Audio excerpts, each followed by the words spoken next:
Bienvenue et bonjour Jordan Bardella. Bonjour Madame Mabrouk. Et merci de votre présence et votre grande interview ce matin sur CNews et Europe 1. Vous êtes le président du Rassemblement National et bien sûr la tête de liste RN aux Européennes. Marine Le Pen se rendra tout à l'heure à la cérémonie d'entrée au Panthéon du résistant communiste Missak Manouchian. Vous y serez également, Jordan Bardella. Et le tout malgré les réserves d'Emmanuel Macron qui avait affirmé et estimé dans l'Humanité, je cite, que les forces d'extrême droite seraient inspirées de ne pas être présentes. Alors pourquoi vous y serez et plus largement, pourquoi le RN tient-il à être représenté ? Parce qu'à chaque fois que la République nous convoque, nous répondons à son appel. La résistance française doit être honorée. Elle fait partie de notre récit national, elle fait partie de notre histoire. Et nous y serons évidemment pour commémorer l'entrée au Panthéon de ceux qui ont lutté pour défendre une certaine idée de la France, en tout cas une idée de la France libre. Je déplore un peu que le président de la République utilise des moments qui devraient être des moments d'unité nationale pour attiser des polémiques, pour diviser les Français et pour opposer les Français les uns aux autres. Emmanuel Macron doit accepter qu'il y ait en France des gens qui ne votent pas pour lui et des gens qui accessoirement ont voté pour Marine Le Pen, pour le Rassemblement National. À près de 42% des voix lors de la dernière élection présidentielle, nous avons le premier groupe d'opposition à l'Assemblée et il est bien normal que nous soyons présents dans ce type de moment important pour la République française. Pour honorer, donc dites-vous Jordan Bardella, cet esprit de la résistance, ce symbole du patriotisme et aussi ce symbole des étrangers anonymes de la résistance. Que répondez-vous à ceux qui en appellent à la décence et qui rappellent que parmi les fondateurs de votre parti, eh bien, il y avait des anciens vichistes ? Oui, enfin, on peut refaire l'histoire. Il y avait aussi Monsieur Bousquet, Monsieur Bidault, pardonnez-moi, qui a été le successeur de Monsieur Moulin, de Jean Moulin, à la tête de la résistance française. Et il y avait notamment en France Monsieur Mitterrand, qui a été l'un des compagnons de route de Monsieur Bousquet, qui a été le président de la République française socialiste et qui a reçu des mains du maréchal Pétain l'une des plus hautes distinctions du régime de Vichy. Là, Francisque, je dis que l'histoire est complexe et que si on refait l'histoire de l'ensemble des mouvements politiques, alors il faut la faire pour l'ensemble du spectre politique. En tout cas, Marine Le Pen a rappelé que son grand-père avait son nom sur le monument aux morts de la Trinité en Bretagne et que une partie de sa famille a donné sa vie pour défendre la France libre et pour défendre encore une fois une certaine idée de la France. Moi, je déplore que le président de la République, qui est le président de tous les Français, qui est le garant de l'unité nationale, de la République française et de ses institutions, utilise l'histoire de France, utilise l'histoire nationale. Il vous a pas interdit, hein. Il vous a dit que vous seriez inspiré de ne pas y être. Il l'utilise, quand on lit... C'est une utilisation, là, une instrumentalisation. Il instrumentalise l'histoire de France pour faire de la politique politicienne, et je trouve ça assez indigne. Vous vous souvenez que lors du second tour de l'élection présidentielle de 2017, Emmanuel Macron s'était rendu à Oradour-sur-Glane pour instrumentaliser l'horreur, le massacre qui a été commis à Oradour-sur-Glane par les nazis, pour dresser un camp contre un autre et venir agiter le spectre de la menace fasciste, de la menace nazie pendant le second tour d'une élection présidentielle. Tout ça relevait évidemment du théâtre, mais de le faire avec l'histoire de France et avec les moments les plus douloureux de ce que nous avons pu vivre par le passé, et je trouve assez indigne, là où la mémoire appelle au rassemblement, à l'apaisement et à l'unité. Rassemblement, il n'en est pas question dans cette même interview, justement, où Emmanuel Macron a estimé que le RN ne faisait pas partie de l'arc républicain. Et ce matin, dans Le Figaro, Gabriel Attal propose un débat à Marine Le Pen sur l'agriculture. Avant de venir au débat, Jordan Bardella, est-ce que vous voyez une contradiction entre le président qui dit « vous ne faites pas partie de l'arc républicain » et les premiers ministres qui proposent un débat à Marine Le Pen ? On est dirigé par des gens qui passent leur temps à dire tout, le contraire de tout, avec à chaque fois la conviction d'avoir raison. Je veux dire, semaine A, Emmanuel Macron nous dit que le Rassemblement national est dans l'arc républicain. 2 jours après, son Premier ministre abonde. 3 jours plus tard, le Rassemblement national naît dans la bouche d'Emmanuel Macron, plus considéré dans l'arc républicain. Et pourquoi, selon vous ? Je vais vous dire, parce qu'ils font de la politique. Vous n'en faites jamais, vous ? J'essaie d'en faire au service des Français. Et pour moi, le combat politique ne passe pas systématiquement par le dénigrement de mes adversaires. Or, je pense que quand on est le chef de l'État, on doit aussi respecter des gens qui ne votent pas pour soi. Et je déplore qu'Emmanuel Macron ait trop souvent utilisé l'outrance, l'injure, l'irrespect envers les Français qui ne votent pas pour lui comme une méthode de gouvernement. Moi, je suis en désaccord avec les gens qui ont voté précisément pour Emmanuel Macron. Je ne sais pas s'il serait autant à le refaire aujourd'hui, mais ce n'est pas pour cela que je les considère en dehors de l'arc républicain ou que j'exprime à leur égard de l'invective ou de l'irrespect. À vos électeurs, oui, je pense, à ces millions de citoyens qui votent pour Marine Le Pen. Je ne me laisse pas diffamer de la même manière que Marine Le Pen ne se laisse pas diffamer. Diffamer, dites-vous, c'est une diffamation? Oui, parce que quand on diffame le Rassemblement national en expliquant qu'on n'a rien à faire là, qu'on est hors de l'arc républicain et qu'on serait un danger pour la République, en réalité, on cherche à mettre de côté quasiment un Français sur deux qui, dans les sondages aujourd'hui, voterait en faveur du Rassemblement national. Donc, moi, j'appelle Emmanuel Macron au respect de sa fonction, à de la dignité, surtout quand il s'agit d'évoquer les passages les plus troubles de notre histoire. Donc, nous y serons. Et encore une fois, je vais vous dire que le couple Manouchian soit étranger n'est pas un sujet. Parce qu'ils étaient étrangers, certes, mais pour reprendre les mots de Paul Éluard, ils savaient quelle était leur patrie, et en l'occurrence, ils se sont battus pour la France. Sur le débat lui-même qu'a proposé Gabriel Attal, Jordan Bardella, pourquoi Marine Le Pen refuse-t-elle une confrontation avec le Premier ministre? Marine Le Pen, est-ce qu'elle donne l'impression de se défiler? Il faut être un peu cohérent. Gabriel Attal a été nommé, d'après les mots de la Macronie, comme une arme anti-Bardella pour les élections européennes. Alors il faut que Gabriel Attal vienne débattre avec moi. Il n'est pas tête de liste européenne comme vous. Il a été, et vous le savez, il a été mis en place précisément à 5 mois des élections européennes pour tenter de sauver, non pas le soldat, mais le camp Macron lors de ces élections européennes. Moi, je lui ai proposé de débattre. Pour l'instant, il ne souhaite pas débattre avec moi. Donc, il faut être cohérent. Je veux dire, j'ai proposé un débat à Gabriel Attal. Gabriel Attal, il est engagé à 5 mois des élections européennes dans cette bataille. Tous les commentaires le disent. Dans l'entourage de la Macronie, on dit la nomination d'Attal, c'est l'arme anti-Bardella. Donc, il faut qu'il accepte de venir débattre avec moi. Un certain nombre de propositions ont été faites par les chaînes de télé. Et je pense que c'est l'occasion de confronter deux visions de la société. Est-ce que vous ne risquez pas de perdre une occasion de débattre sur un sujet important qui est celui de l'agriculture? Gabriel Attal, c'est comme le chef de la majorité. Et Marine Le Pen, reconnaissons qu'un tel débat pourrait être très intéressant pour les Français. Marine Le Pen a été par 3 fois candidate à l'élection présidentielle, par 2 fois au second tour de l'élection présidentielle, peut-être une 3e fois au second tour de la prochaine élection présidentielle. Par conséquent, Marine Le Pen débat avec le président de la République, qui a été son adversaire à 2 reprises lors de l'élection présidentielle. Vous estimez que ce n'est pas du niveau? J'estime que Gabriel Attal doit assumer ses responsabilités. Voilà. Il a été envoyé pour tenter d'éviter un accident électoral, ça semble très mal parti, mais tenter d'éviter un accident électoral au camp de la majorité présidentielle. Pourquoi refuse-t-il de débattre avec moi? Donc vous lui réitérez la demande ce matin. Oui, mais le problème c'est que personne ne veut débattre. En tous les cas, sans débattre. Dupond-Moretti ne veut pas débattre, M. Darmanin ne veut pas débattre, M. Attal ne veut pas débattre. Ça paraît quand même très compliqué de faire de la politique dans une démocratie où aucun des ténors de la majorité ne soit débattre. Et Gabriel Attal propose ce débat avec Marine Le Pen, sachant pertinemment qu'il n'aura pas lieu. Il ne débat pas avec vous, mais en tous les cas, il vous cible très clairement ce matin dans le Figaro sur l'agriculture. Où il dit en 5 ans de Parlement européen, le bilan de Jordan Bardella sur l'agriculture, c'est 0 rapport, 0 résolution, 0 action. 100% girouette, et il donne l'exemple. Le RN a voté contre la PAC en 2019, pour en 2021, et maintenant, vous êtes de nouveau contre. Oui, mais ce qui est factuellement je devrais maîtriser un peu plus ces dossiers, Monsieur Attal, parce que si les agriculteurs sont dans la rue aujourd'hui, très en colère, et cette colère, elle est légitime, ça n'est pas de la responsabilité du Rassemblement national. C'est précisément parce que, depuis 7 ans et plus, nous sommes confrontés à des dirigeants politiques qui multiplient, comme l'a fait M. Attal et M. Macron depuis 7 ans, les accords de libre-échange qui mettent en concurrence notre agriculture. Vous n'êtes pas totalement contre tous les accords avec Bardella. Des pays, je vais vous répondre, avec des pays du bout du monde qui ne respectent aucune des normes économiques, sociales, sanitaires, environnementales qui sont imposées aux agriculteurs français. C'est parce que M. Attal et M. Je vais vous répondre sur la PAC. M. Attal et M. Macron ont soutenu à l'Union européenne la politique du Green Deal, dite du pacte vert, qui prévoit dans les 20 prochaines années une baisse du nombre de cheptels, une baisse des rendements agricoles, des contraintes toujours plus difficiles sur les produits phytos qui sont utilisés par les agriculteurs, qui fait qu'aujourd'hui, nos agriculteurs n'arrivent plus à être compétitifs et à vivre de leur travail. Donc, il faut le patriotisme économique. Deuxièmement, nous avons fait pression depuis 5 ans sur la politique agricole commune au Parlement européen pour que soient légalisées les aides d'État et que les États puissent directement flécher les aides financières aux agriculteurs vers les agriculteurs de leur État respectif. C'est pour ça la que PAC vous avez a évolué. Donc, elle n'est pas parfaite.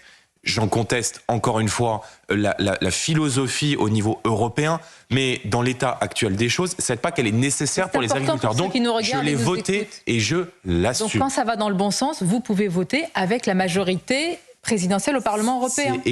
C'est pas la majorité présidentielle, mais celle qui est représentée au Parlement européen. Si vous voulez, ils décident de revenir sur ce qu'ils ont fait depuis 7 ans. Puisque c'est nous qui avons inspiré ces décisions, nous les soutenons. Je vous donne un autre exemple qui n'a rien à voir. Ça fait des années que le Rassemblement national défend l'abrogation du droit du sol. Lorsqu'à Mayotte, Gérald Darmanin, qui a toujours soutenu le droit du sol, vient au pied du mur dire « je suis contre le droit du sol », merci de reprendre nos idées. Il vient légitimer le combat politique que nous menons. Mais voyez bien que sur l'intégralité des sujets, en fait, il y a une convergence vers les analyses, vers la lucidité et vers les solutions que prône le Rassemblement national. Et je crois que c'est de bon augure évidemment pour la suite, parce que enfin le bon sens peut se retrouver à la tête de la politique. Jordan Bardella, l'agriculture, mais aussi bien sûr l'immigration au cœur de la campagne des Européennes. Vous avez d'ailleurs effectué un premier déplacement dans les Alpes-Maritimes ce lundi en compagnie de l'ancien patron de Frontex, Fabrice Leggeri, désormais numéro 3 sur votre liste. Et on va en parler, mais tout d'abord, sur ce déplacement à Menton, vous avez rencontré les officiers de la CRS6 et vous avez reçu une médaille des mains du commandant de cette compagnie. Avec vidéo et photos, le ministre de l'Intérieur a demandé un rapport, une enquête à ce sujet. Comment vous réagissez et à quel titre avez-vous reçu cette médaille ? J'ai visité une caserne, un commandement de CRS, en tant que parlementaire. Vous savez qu'en tant que parlementaire, on a le droit de rendre visite à nos forces de l'ordre, de se déplacer dans des établissements pénitentiaires, dans de ces centres de rétention administrative. Mais je veux dire, cette polémique, elle est assez indigne, en fait. Parce que moi, je pense que le ministre de l'Intérieur, plutôt que de déployer son énergie contre ses propres services, devrait s'atteler à régler la question de l'insécurité, de l'islamisation de notre société et, à l'évidence, la question de notre immigration. Parce que je suis effectivement allé à Menton pour apporter mon soutien à nos forces de l'ordre et à l'ensemble de ces fonctionnaires de police qui sont confrontés à des afflux réguliers entre la France et l'Italie et pour dénoncer une décision du Conseil d'État qui s'appuie sur un avis. J'explique pour que les Français comprennent bien. La Cour de justice de l'Union européenne a émis un avis qui a été mis en pratique dans une décision du Conseil d'État au 2 février qui rend impossible les refoulements immédiats de migrants à la frontière française. Pas d'immédiateté. Les policiers que je suis allé soutenir, visiter, ils m'ont dit quoi ? Ils m'ont dit demain, si nous avons un afflux majeur entre la France et l'Italie, c'est-à-dire en fait à Lampedusa, de gens qui arrivent et qui se retrouvent ensuite à la frontière entre la France et l'Italie pour rentrer dans l'Hexagone. Nous ne pourrons pas faire face et nous n'aurons pas les leviers juridiques et administratifs pour les refouler. Il faut savoir aujourd'hui... totalement complet, c'est-à-dire qu'il faudrait vraiment s'entendre sur ces sujets-là avec l'Italie et une fois qu'il y a accord avec l'Italie, là... Mais c'est ingérable. Voilà. C'est ingérable. Les entrées en Méditerranée centrale ont augmenté depuis juillet dernier de 300%. Moi, je dis une chose très simple. C'est que ces élections européennes revêtent aussi un enjeu de civilisation et que l'immigration est peut-être le plus grand défi qui va se poser à la France et à l'Europe. Défi évidemment extérieur majeur puisque la démographie fait l'histoire et que nous sommes face à un continent, l'Afrique, qui va passer d'1,2 milliard d'habitants à 2,5 milliards d'habitants en 20 ans et défi à l'intérieur de notre sol où l'immigration entraîne sur le sol français la constitution d'enclaves étrangères où nos compatriotes n'ont plus le sentiment d'être en sécurité ou de reconnaître leur pays. Lors de ce déplacement, pardonnez-moi Jordan Bardella, c'est important parce qu'aussi les personnalités qui vous entourent, qui peuvent apporter des solutions. Vous étiez, je le disais, aux côtés de l'ancien patron de Frontex, Fabrice Leggeri, numéro 3 sur votre liste. J'ai souligné qu'à droite, notamment François-Xavier Bellamy, dénonce votre incohérence, dit-il, soulignant que vous n'avez eu de cesse d'attaquer Frontex, puisqu'on parle de l'immigration, de la qualifier d'hôtesse d'accueil des migrants en 2019, au même moment où M. Leggeri était le patron, le directeur, avait les manettes de Frontex. Tout à fait, c'est la raison pour laquelle il a quitté Frontex. Fabrice Leggeri, qui est un grand serviteur de l'État, qui est un préfet français, était à la tête de Frontex, qui est l'agence de garde-frontière européenne. Moi, j'ai dénoncé le rôle de Frontex. Fabrice Leggeri, qui a été à la tête de Frontex, il dit quoi ? Il dit « J'ai été mis à la tête d'une agence visant à protéger les frontières de l'Europe. La Commission européenne et les ONG m'ont empêché de faire mon travail. Et il a été mis en cause par la Commission européenne elle-même, par les institutions de l'Union européenne elle-même, qui sont ses supérieurs hiérarchiques, pour avoir renvoyé et refoulé des bateaux dans les pays de départ, en tout cas au large des côtes européennes. Donc on a là un fonctionnaire européen qui est un grand serviteur de l'État français, qui fait le choix du Rassemblement national parce qu'il dit que c'est le choix de la crédibilité sur l'immigration et qu'il dit précisément vous des mots très exactement, exactement. Et il dit j'en suis parti, j'ai démissionné, j'ai été poussé vers la sortie, il faut bien le dire, parce que j'ai voulu faire mon travail et que l'Union européenne est venue me dire que mon rôle n'était pas de protéger en fait les frontières, mais d'accueillir les migrants. Donc Frontex était évidemment une hôtesse d'accueil pour migrants, alors qu'elle devrait être un instrument au service de la protection de nos frontières. Moi, je crois en un principe très simple. C'est la double frontière. Il faut des protections aux portes de l'Union européenne, en Grèce, en Italie. Il faut rendre possible par la loi et matériellement faisable le pushback, c'est-à-dire quand il y a des bateaux qui arrivent sur les côtes européennes, on les met en sécurité, on les raccompagne dans les pays de départ. Et évidemment, il faut une dissuasion, parce que tant que notre pays continuera d'être un guichet social, attractif sur le plan social, pour tous les peuples du monde, alors nous organiserons les conditions de notre propre submersion. Et moi, je dis une chose très simple. Fabrice Leggeri dit il faut mettre fin au temps de la naïveté. Et moi, je dis qu'il n'y a pas de droit inconditionnel à la France. C'est ce dont vous parlerez certainement le 26 mars prochain à Paris, puisque vous comptez organiser, Jordan Bardella, des états généraux de l'immigration. D'abord avec qui? C'est seulement le Rassemblement national, parce qu'on a en tête, et je le rappelle aux plus jeunes auditeurs, aux téléspectateurs, qui avaient eu ces états généraux également, qui avaient été organisés par la droite. Je crois que c'était dans les années 90, grande convention, les états généraux. Vous vous inspirez de ce qu'a fait la droite pour vos états généraux? Oui, je pense que le programme du RPR dans les années 90, à l'époque où le RPR était réellement de droite, est aujourd'hui le programme du Rassemblement national, en tout cas sur la question de la sécurité et de l'immigration. Moi, je pense que la sauvegarde de notre identité et la défense de nos valeurs est le sujet le plus fondamental de ces élections européennes. Donc l'immigration a une place majeure dans cette campagne, et j'organiserai avec les parlementaires, la force parlementaire du RN, avec évidemment des personnalités de la société civile dont je ferai connaître les noms. D'autres auront l'occasion de me rejoindre. J'ai ma petite idée, d'autres auront l'occasion de me rejoindre sur la liste également du Rassemblement national pour ces élections européennes, parce que je souhaite faire l'union et je souhaite faire le rassemblement de tous les patriotes pour permettre la victoire. Et nous ferons évidemment